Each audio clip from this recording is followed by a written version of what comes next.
y'all. We about to get our praise on up in this piece right now. Y'all know how we do. You show 'em. Come on, let's go.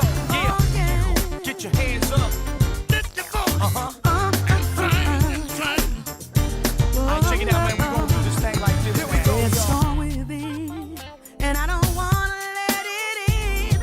I'll give you all control. Let your love rain down on in my me. heart and mind. You don't love me, mine. I'm gonna let it flow. Let it flow, let it And let flow. your love rain down on me. Come on. I wanna raise my head. Lift it up. Lift it up. Every time I call his name, every time rain down on me. Wanna lift my voice, lift my voice. Every time I praise his name, his love rain down on I'm in me. distress. I needed happiness. Come on. So I got down on my knees and asked you to I come know me. that thunder brings the rain, so I called your holy name, and you washed away my sins, gave me new life again. Wanna raise my hands and my voice. Wanna give him all I need. Every time I call his name, his love And rain. let it Every rain time I down. wanna lift my voice, Every time I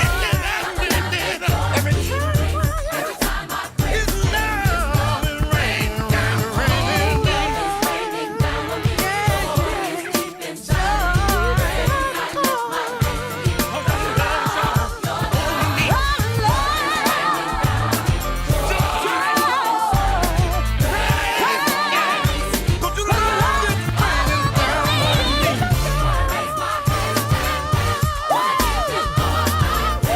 every time I call his name, his love rain down on me.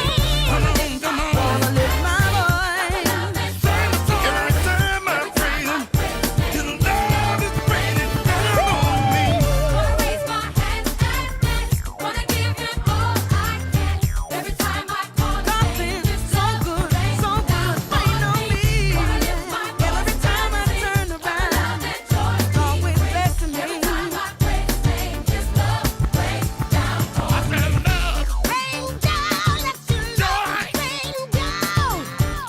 Love down, let your love rain down. love is raining. Wanna rain down, let your love rain down.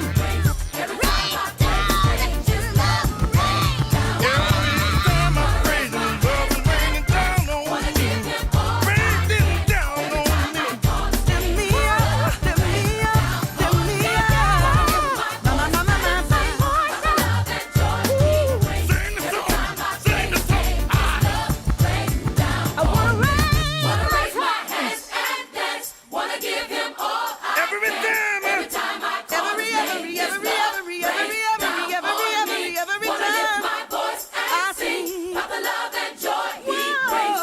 Every time I praise his name, his love rains down on me.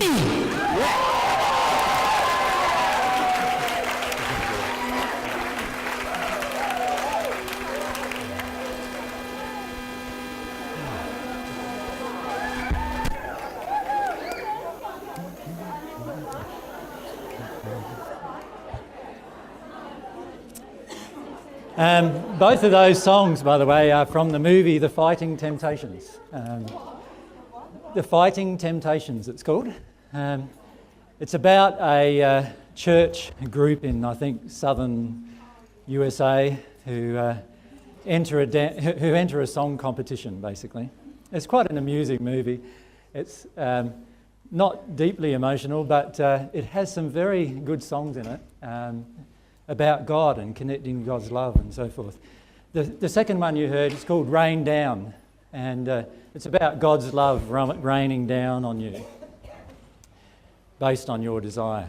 So the beauty of songs and music and dance and all of those things are that it connects you a lot to God if you allow it to. And that's why before the break, remember you asked Peter about the emotions that occur in a Pentecostal church, for example. And you can see what it does. It just buoys you up and you have all this joy. And then if you really have a longing for God in that process, then God's love, of course, can flow into you in that process and you feel quite strong. in the end, the only thing that is going to get you through this process is your passion for God. Now, your passion for truth is a part of that, is a part of your passion for God, but it's not going to get you through the process. Many of us have had a passion for truth in our lives, but has it actually changed our life? Well, a lot of times we don't even know what's true and what's not true within ourselves half the time because of our emotional state. So even the passion for truth isn't always going to get us there. But our passion for God, our desire for God, is what in the end is going to lead us home. And in the first century, I just learnt to have the passion for God. And that passion in this century has been with me all my life. It's an intrinsic part of what it feels like to be an intrinsic part of me. So is a passion for God and faith different, or are they connected? Certainly. Well, they're connected, because faith gives you evidence that God is a certain type of person. When I say person, I use that term loosely, but that God is a certain type of being, that God is a loving God, that like God is a caring God, and all those things. Faith is what keeps you that in mind. If I'm not connecting to God, I keep reminding myself the same thing over and over again, all the way through my own progression. If I'm not at one with God right now, it's because I have an emotional injury of some kind inside of me that prevents my condition of at one with God. I need to be humble enough to see that. I need to desire even to see that.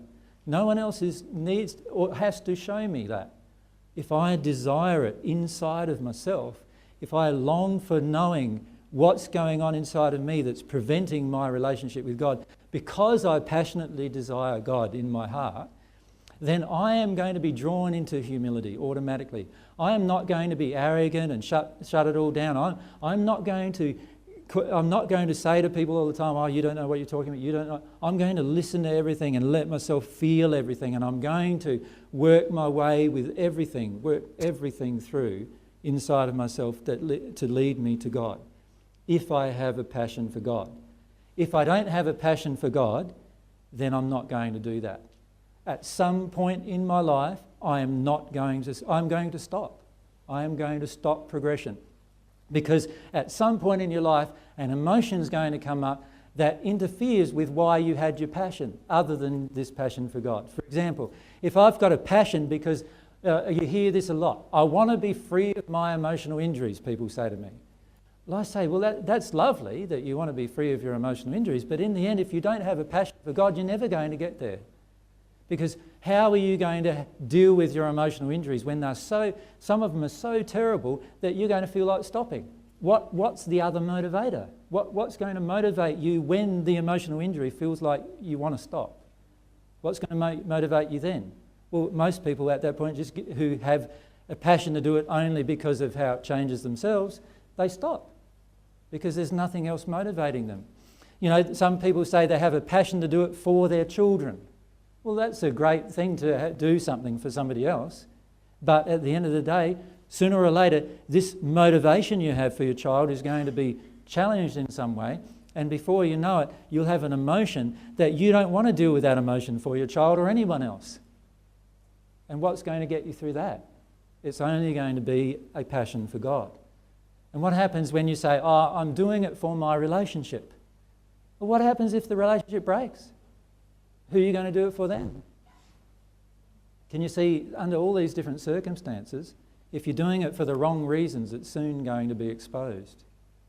But if you're doing it because you have a passion for God, now you're going to keep doing it and keep doing it and keep doing it, and you're going to be humble and you're going to let yourself see things. And when people tell you things, you're not going to go, oh, no, I don't agree with that, or I don't agree with that, or that's just your opinion, or you won't do any of those kind of things. What you will do is you'll let everything settle inside of you emotionally, and you allow yourself to feel everything, not for them and not to be agreeable or anything else, but because you have a passion for God, and you see every situation as your law of attraction. You see every single thing coming up as, wow, this is an opportunity for me to learn how to get closer to God. And you look at every one of God's laws, you know, the law of attraction, for example, and instead of hating it like many of you still do, you love it because it's your way to God. You know, so everything that's attracted to you, you don't blame it on a past life or a this or a that or some kind of some kind of emotional problem in the other person who's yelling and screaming at you at the time. You look at your own emotional addiction and you look at that sincerely because you have a passion for God. If you don't have a passion for God, you'll want to tell the other person off and you want to criticise them and you want to put them down and all those kind of things. But when you've got a passion for God, you don't desire to do those things. You want to focus on truth, what's right, and your passion for God. Have you always had that passion? Because I'd like to grow my passion more, but I'm not sure exactly what to do to grow it. Your passion for God, Peter, is something you have to grow. Every single person, including myself, has had to grow. Okay.